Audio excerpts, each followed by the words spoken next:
films, right? Cult classics like the Hangover movies, Bad Santa, Old School. Those are some of my favorites. He made his television debut all the way back in 1995 when I was 15 years old in Mad TV, and he has an awesome podcast called Off Limits. The very funny and talented, I'm a big fan, Bryan Callen joining us right now on the show. Bryan, it is great to see you, my friend. How are you? Good to see you. Give the people time to clap. Give them time to stop freaking out, okay? That's right, guys. Bryan Callen, looking every bit of my 59 years with my glasses on. My God. I'm looking more and more like Moses. I don't know what the hell's going on. You're looking pretty good, Brad. You're looking pretty good. You've been doing this for a while. I have been doing it for a while. I'm fighting gravity every day.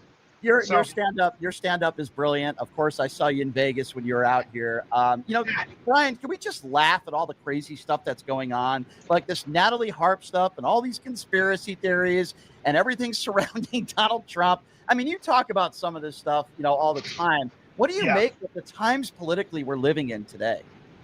Well, the one thing there are a couple things that worry me and then don't worry me.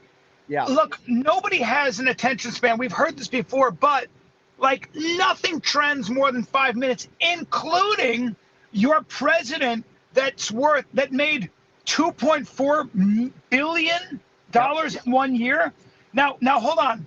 So 1 billion seconds is 33 years. He made two of those in dollars plus $400 million. Now, nobody asks really, but a lot of it had to do with his quote unquote crypto empire. Mm-hmm. Huh? Can I get a little transparency? Is anybody going to be like, that's a lot of money. What's going on? I'm not saying it came from, a graft, but I'm saying, is there any way is anybody a little bit like, huh? No, we just move on. We move on. It doesn't. Bryan, if people are going to be reasonable with me, like even your friend Joe Rogan, right? I disagree with him on a lot, but I don't necessarily think that Joe Rogan wants to hurt people. I think he wants what's better for American people. I don't think he goes on the air and does what Rush Limbaugh did or what Mark Levin does every day, just spread hatred. Joe Rogan doesn't do that. I think he actually doesn't want to harm people, right? I think I could actually have a good conversation with him. I promise you, as somebody who knows him for 30 years, and I love him, so I'm obviously being like, oh, you're biased. Let me give you a very objective point of view on him, because I know him better than anybody that you've ever met. Mm-hmm. And I see him twice a week still, but there's no one more honest, dude. There's no one more honest, and he will change his mind. He's always open to it, and he has a lot of left-wing views. He is a guy who it's all about. He's a pragmatist. He really is a pragmatist, and he's curious, and he's aware of how much he doesn't know. If you listen to him in his podcast, he's going to use the word "wow" a lot. He's always like "wow." To know him is to love him. I believe that. I believe that. I do. Did we just lose him? Did we just lose Bryan Callen? Oh no. I think we just lost Bryan for a moment. Hopefully we can get him back. The conversation. Oh, there he is. You're back, Bryan. We lost you for a second. My alarm went off. That's okay. Man.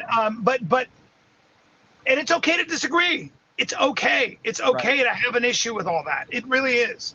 Listen, what you were just saying, I mean, I've changed my opinions on Israel a lot. I thought Mehdi Hassan was anti-Semitic 2 years ago. I've since things I won't debate with, like I made a thing about if you don't like the Jews. I wasn't talking about Israel. I was talking about the Jews. I was saying if you don't like the Jews, then you're not allowed to use any of their inventions. And I went through a whole thing. I gave the Jews credit for the MRI, but the MRI wasn't invented by a Jew, but the nuclear MRI was. The foundation of the technology was. But you'll get some people who are literally just coming in and going, all of those things are evil, like Hollywood, like Christmas songs without Christ. I'm like. And that's where I just go, all right, if we're going to debate, I'm probably going to get a little nasty. I'm not Jewish, but I'm a student of history. Mm-hmm. Certain people are if you're a Nazi, if you're Dan Bilzerian, and if you're putting out a commercial with like that guy Randy Feynman with like horns and stuff, you want the extermination of Jews. Right. I'm not going to have a conversation. It's not going to get pretty. Right. It's just not. It's going to be ugly. But if you're a reasonable person, Yeah. I would love to hear from you. Yeah, You know, it's I like would if love. people that say Israel shouldn't exist, I have problems talking to people like that. Now, if you're going to criticize the Israeli government, that is not anti-Semitic. Yeah. Yeah, I I leave completely you with this. I leave you with Mark Twain's quote. yes. Um, Loyalty to my country always, to my government only when it deserves it. Yeah, that's That's a it. good quote. Bryan, you're one of the best in the business, my man. You're a great comic. Love to do your podcast sometime. Love to come on with Please, you. Love to. please. Your films are incredible. Your stand up is second to none. You've always been one of my favorites, and it's an Thanks, honor to have brother. you back on the show, my friend. And hopefully we can talk soon. Okay, pal. I love it, man. You got to come on Off Limits soon. Love to. Love to. I'll call you and we'll set it up. Let's do it, Bryan. All right. Thanks for coming on, my man. I really appreciate the time. You take care. Okay. Bryan Callen goes on this guy's podcast. It's got an amazing 2,000 views. Even though this guy has over 200,000 subscribers, kind of weird, but he is so ashamed of Brendan Schaub. And he gushed over Rogan, and he's bragging about knowing Rogan. But this is the one area, the slight thing I kind of agree with Brendan Schaub on in his criticisms of Bryan Callen. When Schaub, especially during the Patreon fan Q&As, went off because Callen never promotes the fighter and the kid, it's one of the few things I agree with him on, because Callen, once again, goes on this guy's show and he's like, yeah, Off Limits. Don't mention the Fighter and the Kid podcast, because he's so ashamed of having a podcast with Schaub. But in Schaub's defense, like, Schaub pays him $25,000 a month. That Off Limits thing doesn't pay him shit. And he just did like the worst podcast ever when he interviewed some lady running for something.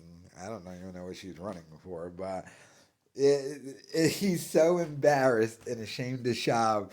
He wants zero association with him and has been trying to distance himself from Schaub and get his own thing popping. But, I mean, then he starts bragging about, see Joe 2 times a week. Yeah, he still sees him down at the mothership.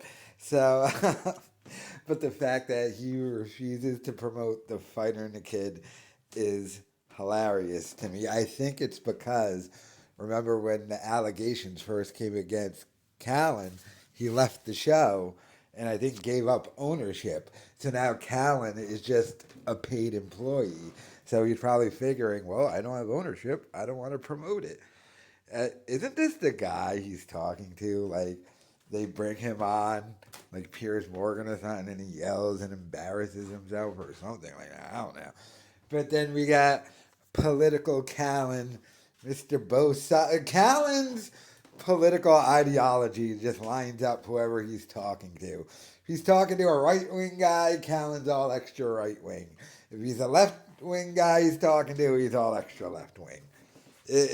That's what it is with Callen, but I find it hilarious. He's so ashamed of being associated with Brendan Schaub. He doesn't want to be associated with him.